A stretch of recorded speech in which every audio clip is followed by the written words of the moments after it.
Samantala, inaprubahan ni Pangulong Rodrigo Roa Duterte ang proposal ng Department of Education na magsagawa ng dry run ng face-to-face classes sa ilang low-risk area sa bansa ngayong Enero. Para pag-usapan yan, makakapanayam natin si Secretary Liling Briones ng DepEd kasama sina Yusek Dado San Antonio, Undersecretary Nepo Malaluan at si DepEd NCR Regional Director Dr. Malcolm Garma. Magandang umaga po and welcome back to the public briefing. Magandang umaga, Martin. Magandang umaga sa nanonood at nakikinig sa ating mga panayam ngayong umaga ito tungkol sa edukasyon. Liling, ano po ba ang nagtulak sa DepEd para irekomenda sa Pangulo ang dry run ng face-to-face classes ngayong darating na Enero? Background lang, Martin. Alam natin this year, nagpasa ng batas ang ating Kongreso na nagbigay ng kapangyarihan sa ating Presidente na siya ang mag-decide ng opening ng classes, kung ano ang nilalaman dito, at ang Department of Education ay mag-recommend. Malaala din natin na ilang ulit ang sinabi niya na hindi siya papayag ng blended learning kung hindi pa available ang vaccine. Ngayon na mukhang lumiliwanag na magkaroon tayo ng vaccine kung kailan man yan, pero nandyan na yung mga paghahanda, kami naman sa Department of Education, nakikita namin na baka mag-expect ang taong bayan na ngayong may posibilidad na may vaccine na, i-implement na ang face-to-face. Kaya ang sabi namin, hindi siguro wise or appropriate na diretso-diretso kaming mag-implement ng policy ng face-to-face. Sabi namin, i-pilot muna namin. Kaya yung permiso na hinihingi namin sa Presidente ay paggawa ng pilot study para kung nandiyan ang vaccine, handa na ang lahat, mayroon na kaming ideya kung paano namin ito ipagpatupad, itong pangako ng Presidente. So yun ang background, Martin. Thank you. At Secretary, gaano po kalawak ang magiging dry run na ito at anong mga edad ng estudyante lamang ang mapapasama sa public schools ba lamang ito? Require namin, Martin, ang mga regional directors na mag-nominate sila ng mga eskwelahan at mga rehiyon na sa tingin nila may posibilidad na magkaroon tayo ng pilot study.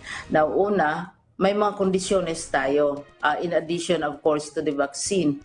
Una, kailangang may pahintulot ang local governments dahil yung mga eskwelahan nasa local governments naman at tinutulungan ng local governments. At saka pangalawa, kailangan din ang consent ng mga parents. Kasi halo ang mga responses ng mga parents. Mayroong iba, galit na galit dahil walang face-to-face, dahil sabi nila hindi na sila makakonsentrate sa trabaho nila at saka yung mga modules ngayon ay ibang-iba sa pinag-aralan nila dati. May mga parents na hindi nakapag-aral. So gusto nila na pumasok at magiging aggressive ang Department of Education. Mayroon na bang ibang parents na right from the beginning, may agam-agam pa sila. Kaya ang sabi namin, kailangan may parental consent. Hindi ito mandatory. Kung mapili ang school nila, it's not mandatory. It's going to be voluntary only with the consent of the parents.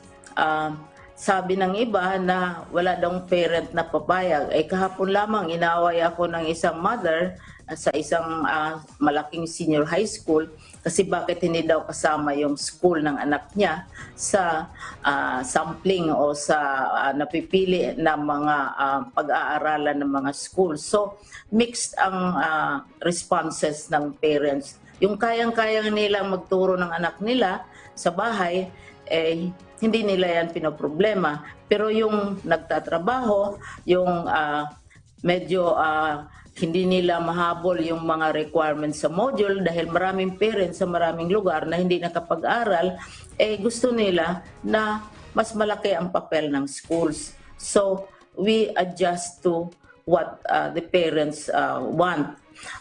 Pangatlo, siyempre, ang bottom line natin is the safety of the children and of the teachers. Hindi gagalaw ang Department of Education without the advice of the IATF. Alam mo, Martin, itong recommendation na sinubmit namin sa Presidente, amin muna yung dinulog sa IATF. Kung sang-ayon ba sila, sabi nila mabuti yung pilot study at saka sabi nila mabuti din na may parental consent. Dahil yung mga pag-aaral na lumalabas tungkol sa COVID at saka sa mga bata, yung on a worldwide scale, ang UNICEF nag-compile ng lahat ng mga pag-aaral na yun, nagpapakita na more than 90% ng mga infections sa mga bata ay hindi naman galing sa school. Pinakamababang source of infection ang school dahil gordyado yon at lahat. 90% ay sa homes. So mahalaga ang papel ng mga parents dahil uuwi naman yung mga bata sa school at wala naman tayong control kung ano ang sitwasyon sa loob ng mga bahay ng mga bata. Kaya kailangan talaga ang cooperation at saka ang consent ng parents.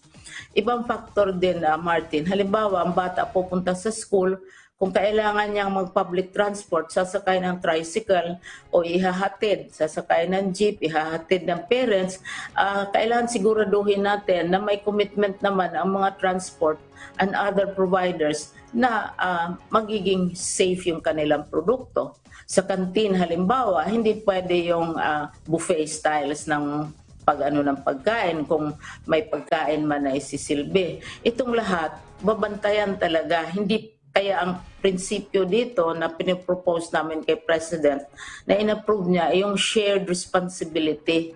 Dahil ang bata pwedeng makapulot ng virus sa iba't ibang lugar at ang kapasidad niyan sa pagkalat ng bata ay mga bagong studies ginawa ng Harvard, nagpapakita na ang mga bata kung minsan, maski asymptomatic, baka nagdadala na yon ng mga virus, yung mga ating mga bata. Kaya maingat na maingat tayo. Kaya gusto namin i-pilot muna, titingnan talaga kung paano ito uobra para naman ma-fulfill ni President yung kanyang pangako and ma-fulfill naman yung kanyang mandate na the children and the teachers and the community will be safe. So, ayon ang sinasabi namin at inaprubahan naman hindi lamang ng Presidente, ang mga members ng gabinete, isa-isa sila na nagsabi na sinusuporta nila itong paraang ito. Pilot muna bago pang malawakan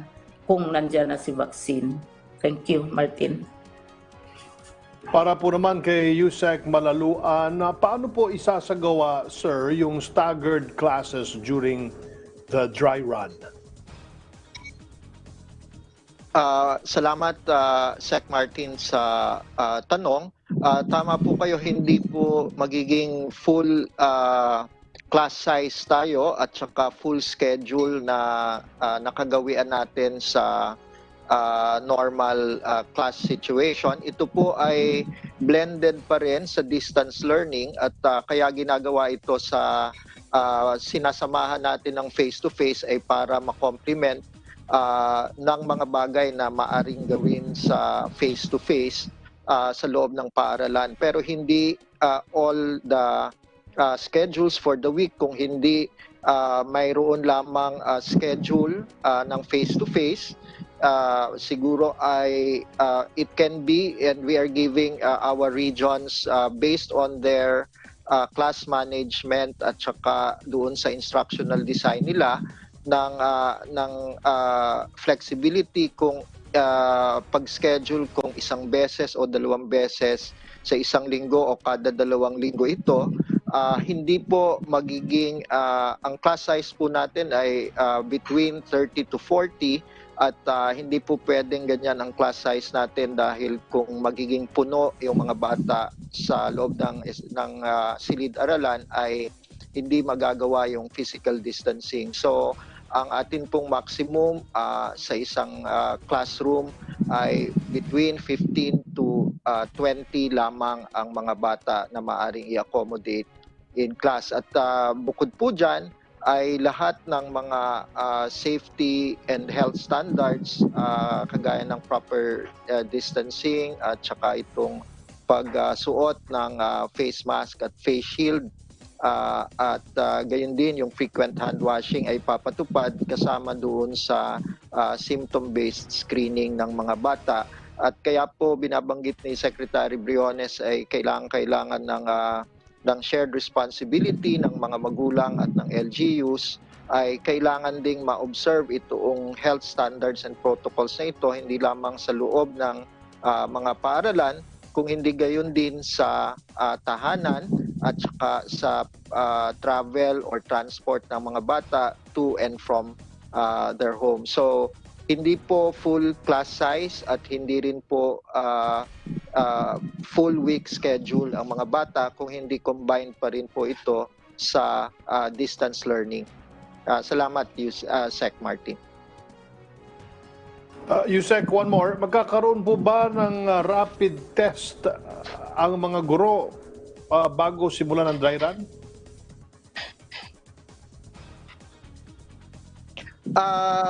Hindi po necessary na may rapid test ang mga guro.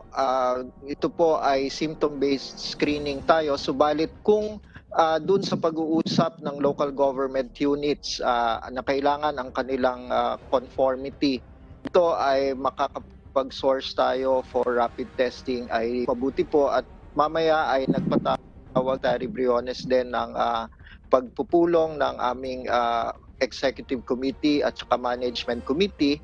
So maari pong tingnan namin yan, pero at the minimum ay yun pong symptom-based screening, kailangan ay walang exposure at walang sintomas ang ating mga guro.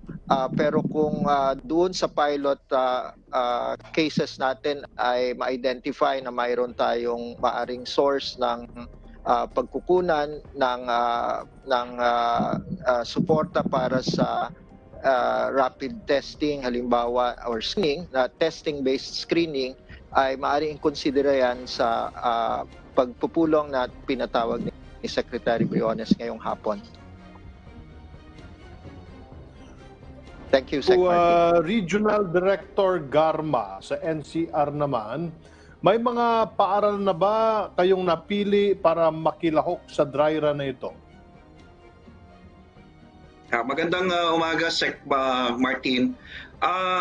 Alam natin na yung minimum requirement po natin, no, para po doon sa nomination natin for pilot classes ay at least ito po ay dapat nandoon sa mga classification ng low severity cases. So ibig po sabihin nito ay MGCQ po dapat. At alam naman po natin na ang National Capital Region at least hanggang katapusan po ng Disyembre ay nasa ilalim pa rin po ng general community quarantine. So hindi po muna tayo nagnomina, Sec. Martin, ng paaralan mula sa National Capital Region na lumahok dito sa pilot na ito. So tignan po natin pagdating po ng Enero sa susunod kung ano po ang magiging estado, no, ng National Capital Region pagdating po sa community quarantine level, at maaari pong doon po natin ibabatay kung handa na po ang NCR para lumahok sa gagawin pong pilot limited face-to-face. Okay, puntahan natin ang mga tanong naman mula sa media. Yusek Rocky, please go ahead. Yes, thank you, Secretary Martin. Mula po kay Evelyn Quiroz para po kay Secretary Briones. President Duterte recently daw po allowed classes to resume in areas considered low risk to coronavirus transmission or those under modified general community quarantine starting next year. The Alliance daw po of Concerned Teachers have expressed misgivings, stating that low COVID-19 infection rate did not guarantee the safe return to schools, especially since probable areas for the pilot implementation were poor rural localities where school facilities are least ideal and personnel are most wanting. Will the Department of Education still push through with the plan or defer it for further consideration? Yung sinasabi natin na low-risk areas, nanggagaling yan sa IATF, kinaklasify yan. Pero isa lang yon sa mga considerations natin. Sinabi ko na kanina na kailangan papayag ang mga local governments. Tapos sinasabi yung situation, yung status ng mga schools natin, kung yan ba ay conducive to face-to-face learning, isa din yun sa mga decision points kasi responsibility yan ng Department of Education. Kasi ina-assure natin, we want to make sure na yung distancing will be observed, ventilation is going to be implemented, yung open air, etc. At saka palaging minamanman at binabantayan yung mga bata at saka mga teachers. So starting point, yung classification na low risk sila. But beyond that, consent of the local governments, consent of the parents, and yung preparedness level of yung environmental aspects, the physical, the mental aspects of a child being in school. Pero uulitin ko, yung mga pag-aaral nagpapakita na ang bata nakakakuha ng COVID sa ibang lugar, sa iba't ibang lugar maliban sa school. Ang pinakamababang rate ng infection globally at saka sa atin din dito sa Pilipinas ay sa school. Kasi ngayon, wala naman tayong face-to-face. Malaking bahagi ay sa mga homes, sa transport. Kaya hindi pwedeng magpatuloy tayo maski low risk kung ang ibang factor ay hindi natin nako-consider, lalo na local government at parents. Dahil the children spend most of their time at home. And we know the various conditions in the homes of our children. And it also goes for the teachers na gusto nating maprotektahan.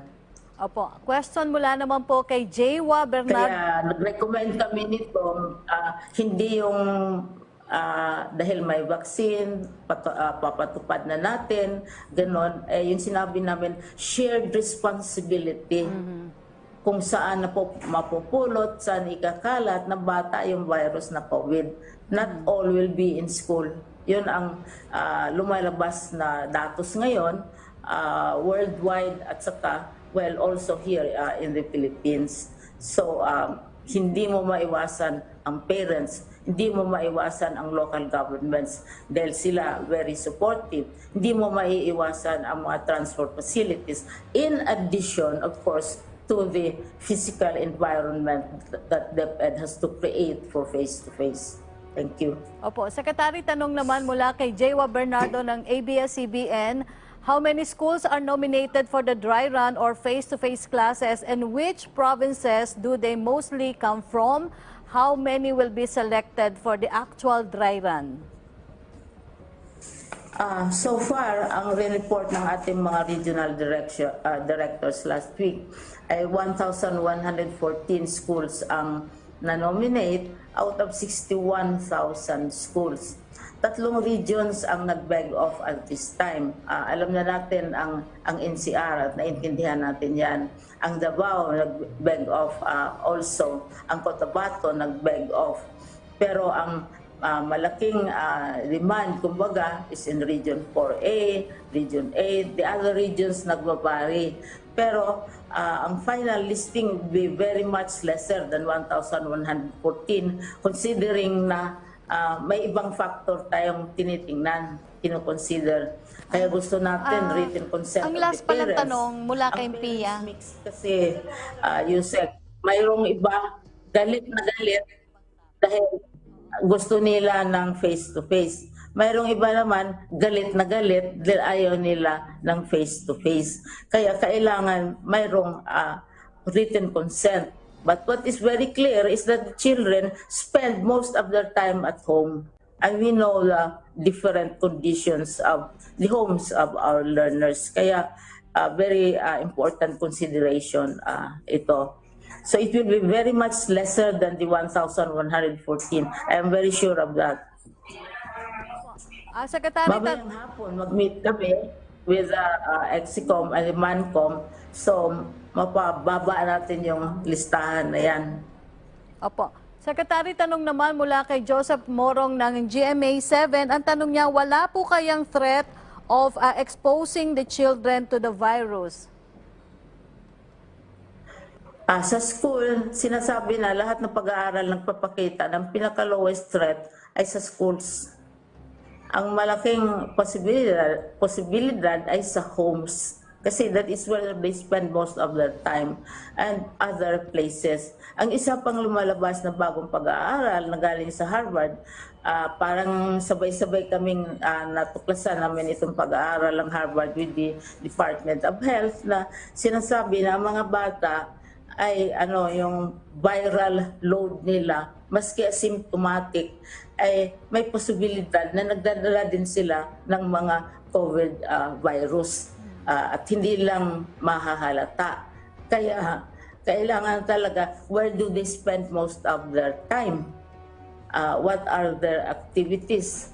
Sino ang ka-deal nila aside from the schools? But right now, schools as a source is perhaps the lowest at this time, both in the Philippines as well as globally. Kaya tinitingnan namin yan sa mga pag-aaral. But ingat pa rin tayo dahil sinasabi na ang mga bata, maski asymptomatic, hindi natin sila tinitingnan dahil asymptomatic sila, baka may dala-dala silang mga virus na pwedeng ipasa sa members ng kanilang household. Lalo na mga mixed households. Nandiyan si lola, nandiyan si tita, nandiyan si nanay, nandiyan si tatay, nandiyan si kuya sa isang loob, sa isang bahay. And that has to be considered very carefully. Kaya yung shared responsibility mahalaga. Hindi lamang responsibility ng isang institusyon, kundi responsibility ng buong society. At ang interest ng local government is very, very keen and very watchful sila dahil kanilang teritoryo yung gagalawan namin at gagalawan ng mga bata. Opo. Secretary, may tanong din si Tuesday New pero nasagot niyo na po ito. Ang tanong lang niya, para baka may dagdag lang po kayo, ilang school ang kasali sa dry run at saan po yung mga regions na ito. And then may follow-up po si Pia Gutierrez ng ABS-CBN. Ito po ang tanong niya, how is DepEd daw po improving on its pre-service and in-service teacher education? In a Senate hearing last week, it was pointed out daw po that there should be an improvement in the licensure examination for teachers and pre-service trainings. Alam mo, very relevant at mahalaga yung tanong na yan. Dahil again, sinasabi ng iba na dahil sa present leadership ng DepEd, bumaba yung performance natin sa PISA. For the first time tayo sumali sa PISA ngayon sa administrasyong ito. Kaya wala tayong benchmark. Mababa daw ang performance natin sa TIMSS. The last time nag-participate tayo sa Math and Science was 2003. At saka ang sabi ko, as head of this present DepEd, we have to know where we stand with the rest of the world. So we will introduce improvements and changes. 2003 yan. Tapos, ang sa Southeast Asia naman, for grade 5 children, siyempre nagre-resonate yan sa kung anong lumalabas sa PISA at lumalabas din sa TIMSS. TIMSS is the test on math and science. Konektado ito lahat. At ang Department of Education ngayon, gusto na naming tumingin sa mirror. Tatanong na kami, mirror, mirror on the wall, who is the fairest of us all? And we are getting the answers. And the question of Pia, of course, is very relevant. And Yusek Nepo can share what we are doing, yung tinatawag namin na pinagbabago natin, mga improvements natin, transformation, sabi namin, transformation of the pre-service and in-service capacities of our educational system. But the blame game, of course, it's obvious na kami ang nag-umpisa ng pagtingin sa mirror. Thank you. Maybe Maraming you can salamat ask, po sa inyong oras, Secretary Liling Briones, Yusek Malaluan at kay NCR Director Garman and DepEd. Mabuhay po kayo. Advance Merry Christmas.